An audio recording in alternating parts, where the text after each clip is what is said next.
Hi hello வணக்கம். நம்ம இப்போ மல்லி சீரியல் ப்ரோமோ பற்றி இந்த வீடியோவில் பார்க்கலாம் வாங்க.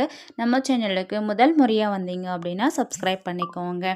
நம்ம ராஜி ரஞ்சிதா இவங்க 2 பேரும் பிளான் பண்ணாங்க. என்ன அப்படின்னா, நம்ம மனோகர் அரவிந்த் இவங்க 2 பேரையும் ஆக்சிடெண்ட் பண்ணி மொத்தமாக தூக்கிடலாம் அப்படின்ற மாதிரி தான். ஆனால் பார்த்திங்கன்னா நம்ம அரவிந்த் இப்போது நம்ம தேவசேனா மேடமுக்கு ரொம்ப நல்ல ஹெல்ப் பண்ணாங்க. இது எப்படின்னா நம்ம வெண்பாவால் தாங்க. ஸோ வெண்பா வந்துட்டு அந்த அமுதா வந்துட்டு ரொம்ப கஷ்டப்பட்டு அழுதுட்டு இருக்கும்போது நம்ம என்னடா பண்ணுறதுன்னு சொல்லிட்டு யோசனை பண்ணிவிட்டு அரவிந்துக்கு கால் பண்ணுறாங்க. அரவிந்த் என்ன பண்ணுறாரு, உடனே வந்து கால் டாக்ஸியை கொண்டு வந்துட்டு நம்ம அமுதாவை கூட்டிகிட்டு போயிட்டு கோர்ட்டானதாக இருப்பாங்க மல்லி தேவசேனாலாம். எப்படியும் இன்னைக்கு விஜயோட கேஸ் இருக்குது அப்படின்னு சொல்லிட்டு தான் கோர்ட்டுக்கே கூட்டிகிட்டு போயிடுறாங்க.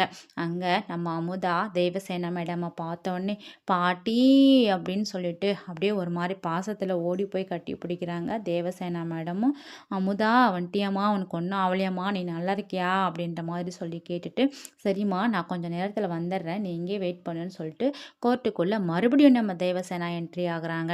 என்ட்ரி ஆகின தேவசேனாவை பார்த்து இந்த ரஞ்சிதா, ராஜேஸ்வரி, அதுக்கப்புறம் கதிரேசன், நிஷா எல்லாருமா ஷாக் ஆகுறாங்க. என்னடா இதுன்னு சொல்லிட்டு பார்த்தா நம்ம ரஞ்சிதாவை விசாரிக்கணும்னு சொல்கிறாங்க. ரஞ்சிதாவும் கூண்டுக்குள்ளே நின்றுட்டு அப்படியே பயந்து நடுங்கி போய் என்னடா கேள்வி கேட்க போகிறாங்க, நம்ம என்னடா மாற்றி சொல்லிட போகிறோம் அப்படின்ற மாதிரி சொல்லிட்டு நின்றுட்டுருக்காங்க.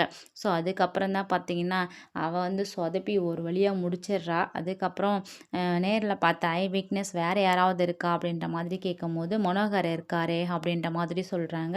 ஸோ கண்டிப்பாக மனோகரும் வந்து அடிப்பட்ட எப்படியோ ஒன்று ஆக மொத்தத்தில் கோர்ட்டுக்கு வர போகிறாரு. வந்து நடந்த எல்லா உண்மையும் சொல்ல போகிறாங்க. அதாவது நம்ம அனாமிகா பார்த்திங்கன்னா ஆக்சிடெண்ட்டில் தான் இறந்தாங்க. அவங்க வந்துட்டு விஜய் தள்ளி எல்லாம் கொலை பண்ணலை அப்படின்ற மாதிரி சொல்லிட்டு எல்லா உண்மையும் சொல்ல போகிறாங்க. அதுக்கப்புறம் பார்த்திங்கன்னா போஸ்ட்மார்ட்டம் ரிப்போர்ட்டை மறைச்சி வச்சுருந்த எல்லாத்தையும் வந்து ராஜேஸ்வரியையும் மாட்டி விட தான் போகிறாங்க.